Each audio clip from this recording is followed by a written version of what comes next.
یا رسول اللہ، الصلاۃ والسلام علیک یا حبیب اللہ، الصلاۃ والسلام علیک یا نبی اللہ، صلی اللہ تعالی علیہ وسلم۔ سورہ بقرہ کی 86 آیت ابھی تک بیان ہو چکی ہے۔ 86ویں آیت سے آج گفتگو ہوگی۔ بسم اللہ الرحمن الرحیم۔ اولئک الذین اشتروا الحیاۃ الدنیا بالآخرۃ فلا یخفف عنہم العذاب ولا هم ینصرون۔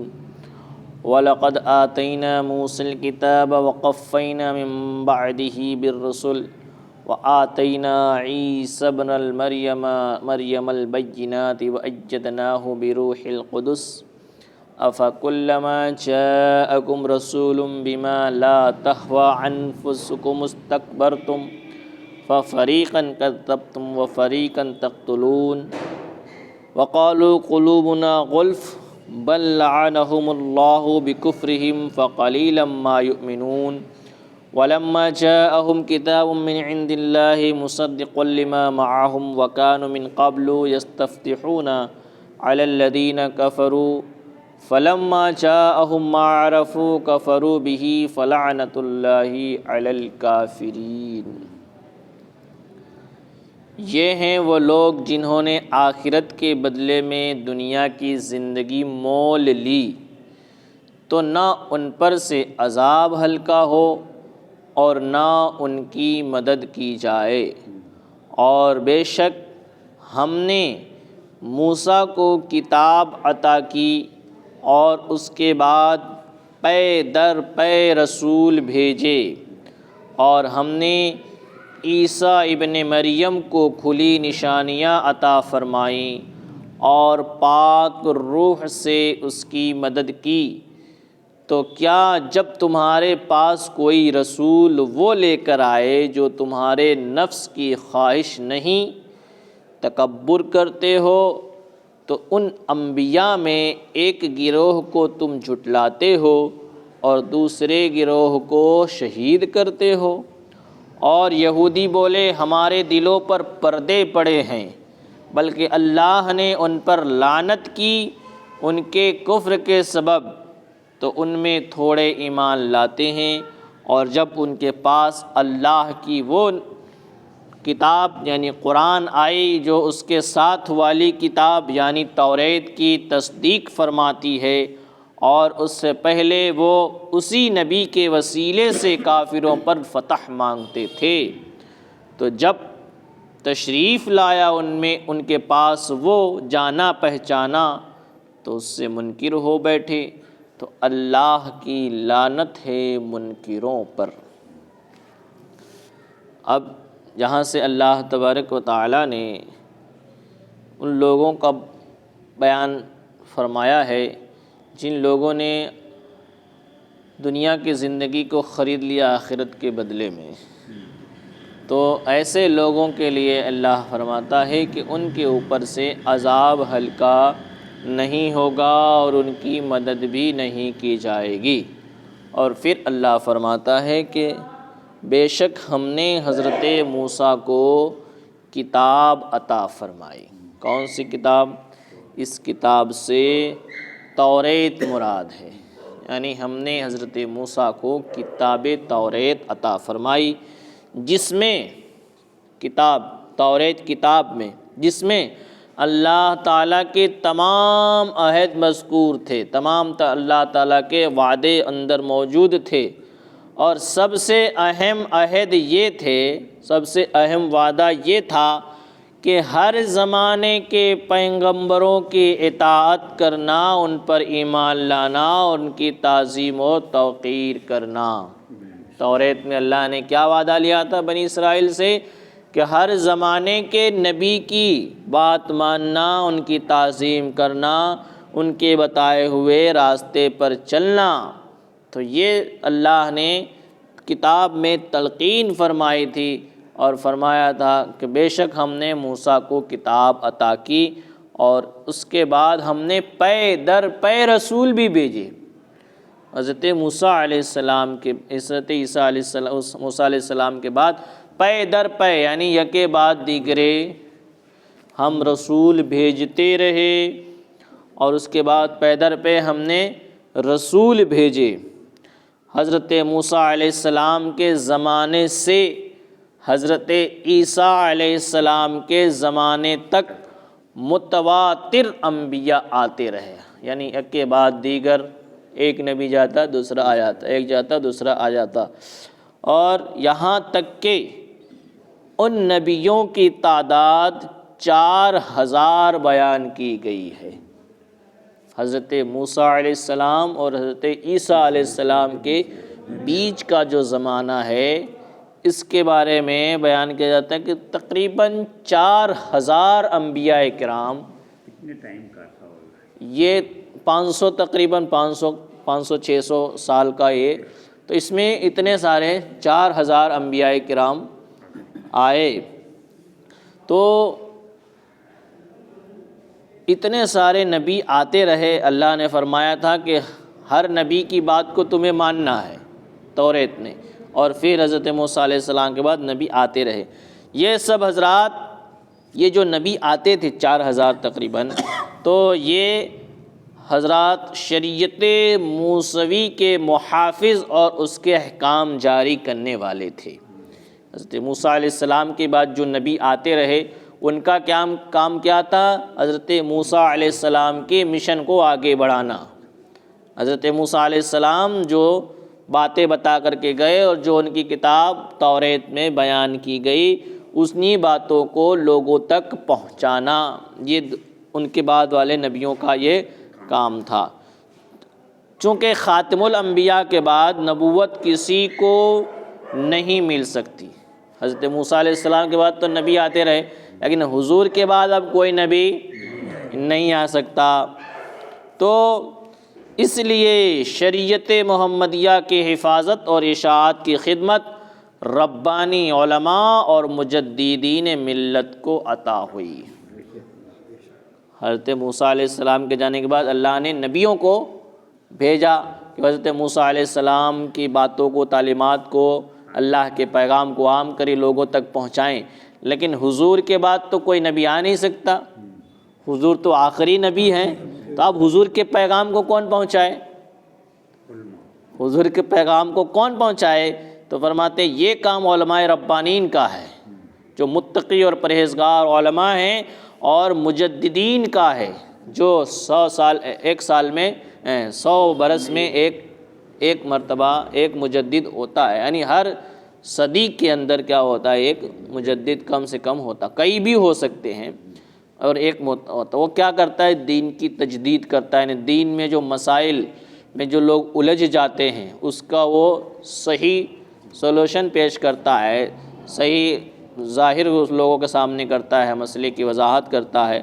اور دوسرا یہ کہ جو سنتیں چھوڑ دی جاتی ہیں، لوگ اس پہ عمل کرنا چھوڑ دیتے ہیں، وہ مجدد آ کر کے ان سنتوں کو زندہ کرتا ہے، وہ زندہ کرتا ہے۔ تو یہ کام حضور کے بعد جو ہے اب نبی نہیں آ سکتا، تو یہ کام علماء کے ذمے ہو گیا۔ اسی لیے فرمایا اللہ کے رسول صلی اللہ علیہ وسلم نے کہ علماء امتی کا انبیاء بنی اسرائیل، میری امت کے علماء جو ہیں بنی اسرائیل کے نبیوں کی طرح۔ بنی اسرائیل میں حضرت موسیٰ علیہ السلام کے بعد جو نبی آتے رہے، ان کا کام کیا تھا؟ دین کی تبلیغ، اللہ کے پیغام کو پہنچانا۔ اب حضور کے تشریف لے جانے کے بعد علماء کا کام کیا ہے؟ دین کی تبلیغ اور اللہ کے کام کو لوگوں تک پہنچانا۔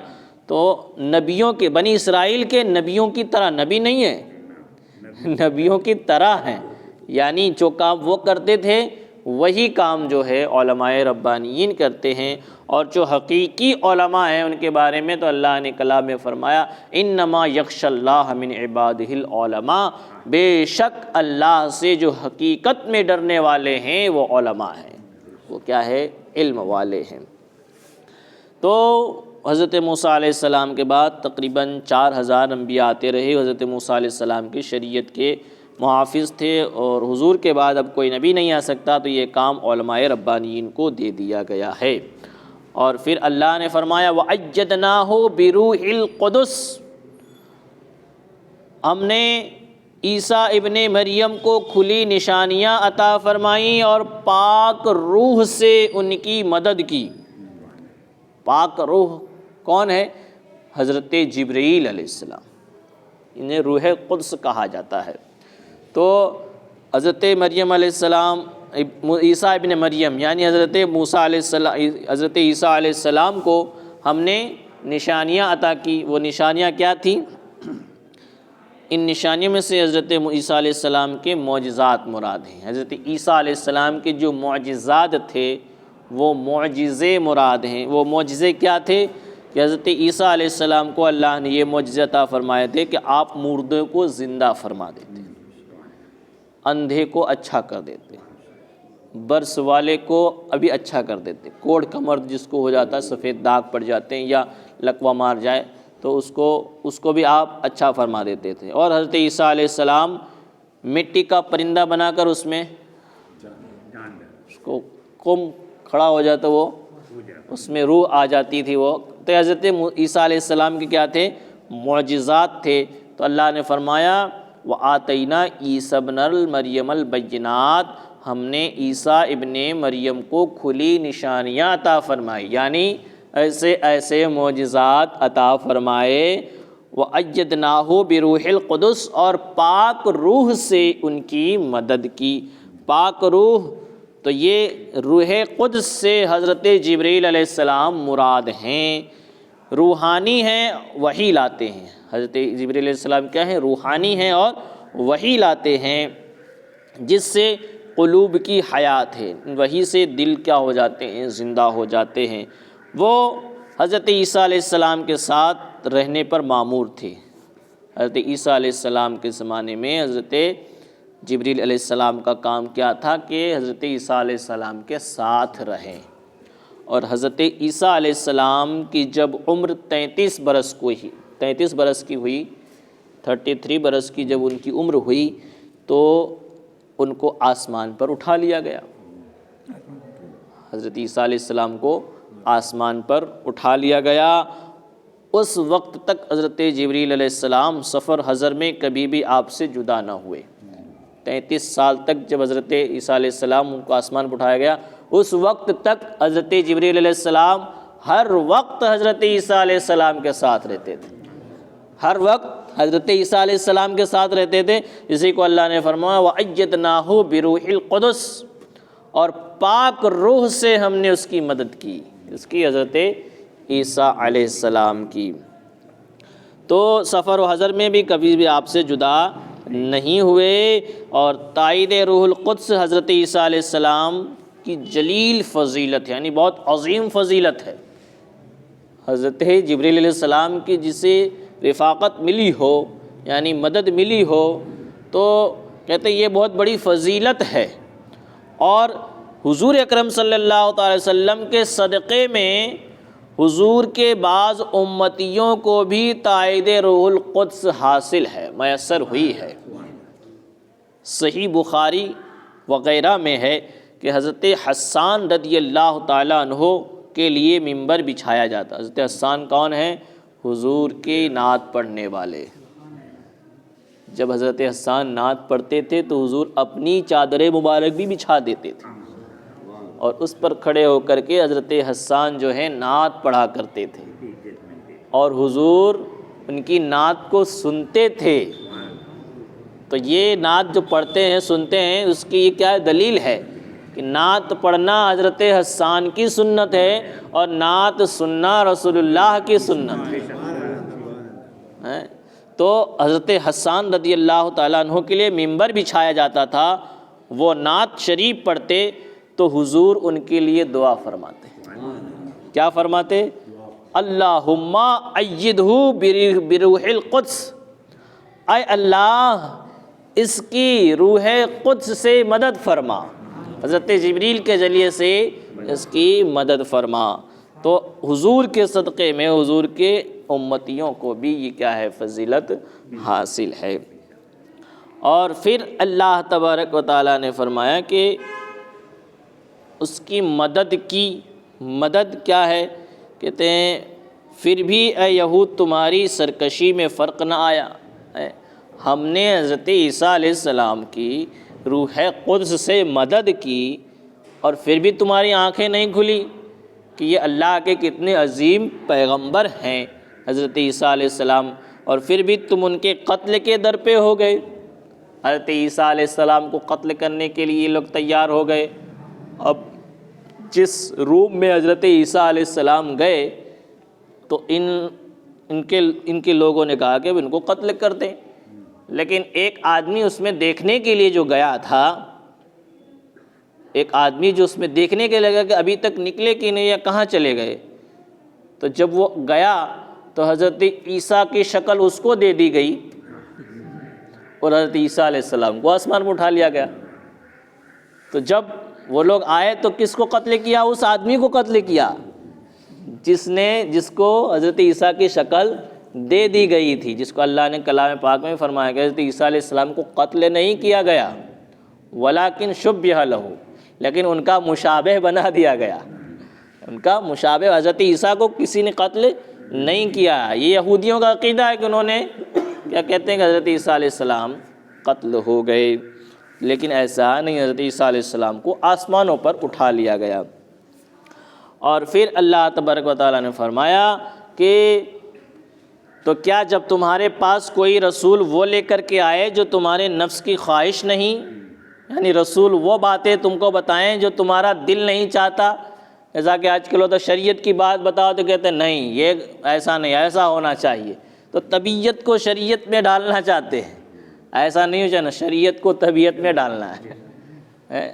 تو اللہ فرماتا ہے کہ جب رسول تمہارے پاس آتے تھے ایسی باتیں لے کر جو تمہاری خواہش کے مطابق نہیں ہوتی، یعنی تمہاری مرضی کے مطابق نہیں ہوتی تھی، تو تم تکبر کرتے تھے اور ان میں سے کچھ نبیوں کو تم جھٹلا دیتے تھے اور کچھ کو شہید بھی کر دیتے تھے۔ وہ اللہ کا پیغام تم کو پہنچاتے تھے اور تم ان کو شہید کر دیتے، قتل کر دیتے تھے۔ تو ایسے نبیوں کو قتل بھی، بہت سارے نبیوں کو قتل بھی کیا گیا۔ یہودی جو تھے یہ پیغمبروں کے احکام اپنی خواہشوں کے خلاف پا کر انہیں جھٹلاتے تھے اور موقع پاتے تھے تو قتل بھی کر ڈالتے تھے، جیسے کہ انہوں نے حضرت شعیع علیہ السلام اور حضرت زکریہ علیہ السلام اور بہت انبیاء کو شہید کیا۔ حضرت شعیع علیہ السلام کو بھی اور حضرت زکریہ علیہ السلام کو بھی انہوں نے شہید کیا، اور حضرت جرجیس کو بھی انہوں نے کیا کیا؟ شہید کیا۔ اور حضور کو بھی شہید کرنے کے لیے ہمیشہ پلان بناتے رہے دارالندوہ میں، اور شیطان بھی ان کا ساتھ دیتا رہا، لیکن حضور نے اپنے بستر پر حضرت علی کو سلایا، پھر بھی ان کے بیچ میں سے حضور نکل گئے اور ان کو پتہ بھی نہیں چلا۔ خبر کس نے دی؟ شیطان نے دی۔ شیطان نے خبر دی کہ تم یہاں کھڑے کھڑے کیا کر رہے، جس کا تم انتظار کر رہے ہو تو نکل گئے۔ کہا وہ کیسے؟ کہا ہاں دیکھو تمہارے سروں پہ خاک پڑی ہوئی ہے۔ انہوں نے سر پہ ہاتھ رکھا تو حقیقت میں مٹی پڑی ہوئی تھی، تب ان کی آنکھیں کھلی کہ ہاں وہ تو نکل گئے، تو اب اندر کون ہے؟ اندر تو حضرت علی تھے۔ تو بہرحال ہر موقع پر حضور کو قتل کرنے کی سازش کرتے رہے۔ یہودیوں کی بھی یہ سازش تھی کہ حضور کے والد حضرت عبداللہ جب جنگل میں شکار کرنے جاتے تھے انہیں پتہ چل گیا تھا کہ حضور انہی کی نسل سے آنے والے ہیں، تو ان کو قتل کرنا چاہتے تھے، حضرت عبداللہ کو قتل کرنا چاہتے تھے، لیکن اللہ ان کی حفاظت کے لیے فرشتوں کو مقرر فرما دیتا، کبھی شیر کو مقرر فرما دیتا، تو وہ کیا ہے حفاظت کرتے، اور اللہ جس کی حفاظت کرے اس کو کون نقصان پہنچا سکتا ہے۔ تو بہرحال یہودیوں کی یہ سازش پہلے ہی سے رہی ہے کہ وہ نبیوں کو قتل کرتے تھے اور حضور کو بھی قتل کرنے کی کوشش کرتے، کبھی حضور پہ جادو کرتے، کبھی زہر دیا، کبھی جادو کیا، کبھی زہر دیا۔ جادو کیا تو اللہ نے سورہ فلق اور سورہ ناس نازل فرما دی، اور حضرت جبریل کے ذریعے سے فرما دیا کہ محبوب ایک ایک آیت پڑھتے جاؤ، 11 گانٹھ ہے جادو میں 11 گانٹھیں لگی ہوئی ہیں، اے نبی سورہ فلق اور سورہ ناس میں 11 آیتیں ہیں، ایک ایک آیت پڑھتے جاؤ، ایک ایک گانٹھ کھلتی جائے گی۔ تو 11 گانٹھیں جو تھی 11 آیت سے کیا ہو گئی؟ ختم ہو گئی، جادو ختم ہو گیا۔ زہر دیا گیا تو حضور کو اثر نہیں کیا گیا، لیکن ایک صحابی نے اسے کھایا تو ان کی شہادت ہو گئی، لیکن حضور کو اس پر کچھ اثر نہیں ہوا۔ تو کہنے کا مطلب یہ کہ ہر موقع پر حضور کو قتل کرنے کی کوشش کرتے رہے۔ یہودیوں کی کیا ہے؟ پہلے ہی سے سازش ہے کہ وہ نبیوں کو قتل کرتے ہیں، جسے اللہ نے فرمایا کہ تم کچھ نبیوں کو جھٹلاتے ہو اور کچھ کو قتل کر دیتے ہو، ایسا کیوں کرتے ہو؟ تو بولے وقالوا قلوبنا غلف، تو یہودی بولے کہ ہمارے دلوں پر پردے پڑے ہیں۔ یہودی کیا بولے؟ ہمارے دلوں پر پردے پڑے ہیں۔ بل لعنہم اللہ بکفرہم فقلیلا ما یؤمنون، بلکہ اللہ نے ان پر لعنت کی ان کے کفر کے سبب، تو ان میں تھوڑے ایمان لاتے ہیں۔ اب جو انہوں نے کہا تھا کہ ہمارے دلوں پر پردے پڑے ہیں، یہودی کیا بولے کہ ہمارے دلوں پر پردے پڑے ہیں، تو انہوں نے استہزاءً کہا تھا۔ استہزاء مطلب مذاق کے طور پر کہا تھا، مذاق کے طور پر انہوں نے یہ بات کہی تھی کہ ہمارے دل پہ پردے پڑے ہیں اس لیے ہم کو کچھ اثر نہیں ہوتا۔ جیسا کہ آج کل جاہل کو آپ کوئی بات بتا تو کہتے چلو چلو تمہاری بات تمہارے پاس رکھو، ہم اس سے ماننے والے نہیں ہیں، تو مذاق کے طور پر وہ کیا کہتا ہے۔ تو یہودی نے کہا تھا وقالوا قلوبنا غلف، بولے یہودی بولے کہ ہمارے دلوں پر پردے ہیں اس لیے۔ تو اللہ فرماتا ہے کہ پردے کیا؟ اللہ نے تم پر لعنت کی ہے، اور یہ لعنت تمہارے کفر کی وجہ سے، اللہ نے تمہارے اوپر لعنت بھیجی ہے، اور ایک تمہارے کفر کی وجہ سے، اسی لیے تم سب ایمان نہیں لاتے، لیکن کچھ لوگ ایمان لے آتے ہیں۔ تو یہودیوں نے یہ جو کہا تھا کہ ہمارے دلوں پر پردے ہیں، یہ استہزاءً کہا تھا، اور ان کی مراد یہ تھی کہ حضور کی ہدایت ان کے دلوں تک راہ نہیں ہے۔ اللہ تعالیٰ نے اس کا رد فرمایا کہ بے دین جھوٹے ہیں۔ قلوب اللہ تعالیٰ نے فطرت پر پیدا فرمائے ہیں، ان میں قبول حق کی لیاقت رکھی ہے، ان کے کفر کی شامت ہے کہ انہوں نے سید انبیاء صلی اللہ تعالی وسلم کی نبوت کا اعتراف کرنے کے بعد انکار کیا ہے، حضور کو ماننے کے بعد انکار کیا۔ جب حضور تشریف نہیں لائے تھے تو کیا کہتے تھے کہ ہم حضور کے ساتھ ہو جائیں گے، ہماری کتابوں میں ان کی تعریف ایسی لکھی، ہم ان کے ساتھ ہو جائیں گے، کافروں کو یہ دھمکی دیتے تھے۔ لیکن حضور کو ماننے کے بعد، اعتراف کرنے کے بعد انکار کیا تو اللہ تعالیٰ نے ان پر لعنت فرمائی، اور اس کا اثر یہ ہے کہ قبول حق کی نعمت سے محروم ہو گئے۔ جب اللہ کی لعنت جس پہ پڑ گئی ہو تو پھر وہ حق قبول نہیں کرتا۔ اور فرمایا کہ ان میں سے تھوڑے ایمان لائے، یہودیوں میں سے کچھ ایمان لائے، باقی ایمان نہیں لائے۔ تو یہی مضمون دوسری جگہ پر بھی اللہ نے ارشاد فرمایا بل طبع اللہ علیہا بکفرہم فلا یؤمنون الا قلیلا، کہ کچھ لوگ ان میں سے ایمان لاتے ہیں اور کچھ اپنے کفر پر کیا ہے باقی رہتے ہیں۔ تو یہودیوں میں سے کچھ ایمان لائے اور کچھ لوگ جو کیا اپنے ہی کفر پر باقی رہے اور ایمان نہیں لائے۔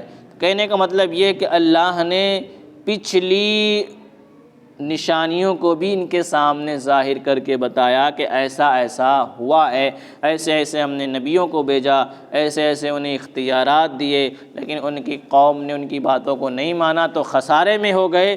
تو تمہارے پاس بھی میرا نبی آیا ہے، تم اس کی بات کو مانو، اور نہیں مانو گے تو خسارے میں ہوگے، ذلت و رسوائی میں رہو گے۔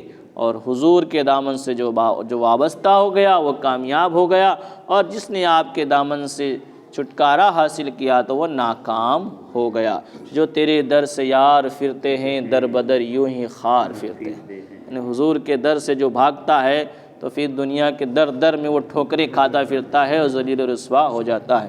اللہ تبارک و تعالیٰ کی بارگاہ میں دعا ہے کہ مولا جو کچھ بھی بیان ہوا اسے ہمیں سمجھنے کی توفیق عطا فرما، علم کی لازوال دولت سے مالا مال فرما، ایمان کے ساتھ رکھ، ایمان پر خاتمہ عطا فرما۔